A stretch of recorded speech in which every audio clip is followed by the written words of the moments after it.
So பாருங்க, முதல் இல்லாம சொந்தமா தொழில் தொடங்கலாம். எப்படி? பக்தியால மட்டும் இல்லங்க, தைரியத்தாலயும் பெண்கள் சாதிக்கலாம். காசு இல்லனாலும் ஆரம்பிக்கக்கூடிய 7 தொழில்கள் இருக்கு. சரிங்களா? அதுதான் பார்க்க போறீங்க இன்னைக்கு வீடியோல. முதல்ல வந்து பார்த்தீங்க அப்படின்னா, திறமை இருக்கக்கூடிய தொழில். ஸ்கில் பேஸ்டுன்னு சொல்லுவோம்.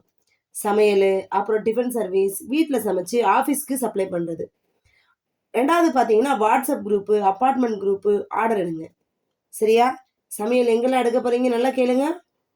சமையல் பண்ணலாம், டிஃபன் சர்வீஸு, வீட்ல சமைச்சு ஆஃபீஸ்க்கு சப்ளை பண்றது, இல்ல வாட்ஸ்அப் குரூப் ஃபார்ம் பண்ணி அபார்ட்மெண்ட் குரூப்னு ஆர்டர் எடுங்க. ஸோ இதன் மூலம் உங்களுக்கு வருமானம் நல்ல அளவுக்கு வரும்.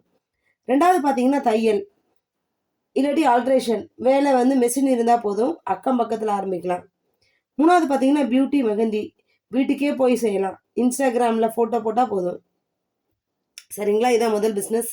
2வது பார்த்தீங்கன்னா டிஜிட்டல் வாரியர் பிஸ்னஸ். காசே தேவையில்லைங்க, சோசியல் மீடியா மேனேஜ்மெண்ட்னு சொல்லுவாங்க. கடை, அப்புறம் டீச்சர், அடுத்து கோவிலுக்கு போஸ்ட் போடுறது, மாதம் வந்து பார்த்தீங்கன்னா 5000லேருந்து 10,000 வரைக்குமே கிடைக்கும். கண்டென்ட் கிரியேஷன் பண்ணலாம். சமையல், கோலம், அப்புறம் வந்து பக்தி வீடியோ, யூடியூப் ஷார்ட்ஸு, ரீல்ஸு. இது வருது பார்த்தீங்கன்னா 1K ஃபாலோவர்ஸ் வந்தால் போதும், இன்கம் கிடச்சிரும். 3வது பார்த்தீங்கன்னா ஆன்லைன் டியூட்டரிங் சொல்லுவாங்க. படித்த பாடத்தை 1லேருந்து 5 வரைக்கும் என்ன பண்ணலாம், ஜூம் லிங்க்லேயே சொல்லித்தர முடியும். 3வது பார்த்தீங்கன்னா ரீசெல்லிங், ட்ராப் ஷிப்பிங்னு சொல்கிறாங்க. மீஷோ, அதுக்கடுத்து வந்து பார்த்தீங்கன்னா க்ளோரோடு. முதல் காசு இல்லாமல் ப்ராடக்டை அப்படியே ஷேர் பண்ணி கமிஷன் வாங்க முடியும்.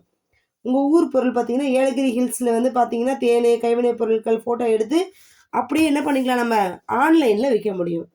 4வது பார்த்தீங்கன்னா சர்வீஸ் பேஸ்டு. என்ன பண்ணலாம் இதுக்கு?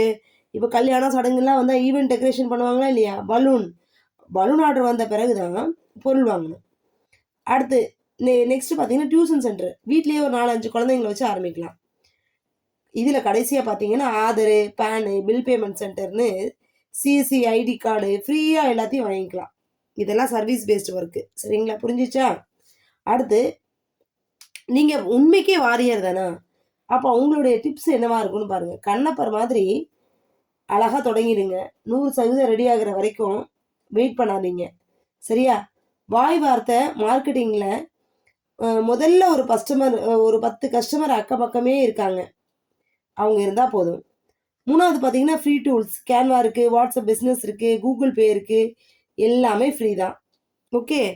இன்னொன்று பார்த்தீங்கன்னா அரசு உதவி, முத்ரா லோனு ஒன்று 50,000 வரைக்குமே என்ன பண்ணுறாங்க, வட்டி இல்லாத கடன் கொடுக்குறாங்க. இன்னொன்று பார்த்தீங்கன்னா தமிழ்நாடு உமன் டெவலப்மெண்ட் அப்படின்னு சொல்லுவாங்க, பயிற்சி ப்ளஸ் கடன் உதவி கொடுக்குது.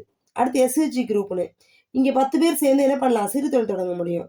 ஞாபகம் வச்சுக்கோங்க, காரைக்கால் அம்மையார் வந்து சொத்து இல்லாமல் சிவனை அடைஞ்சாங்க. நீங்களும் முதல் இல்லாமல் சொந்த காலையே நிற்க முடியும். சரிங்களா?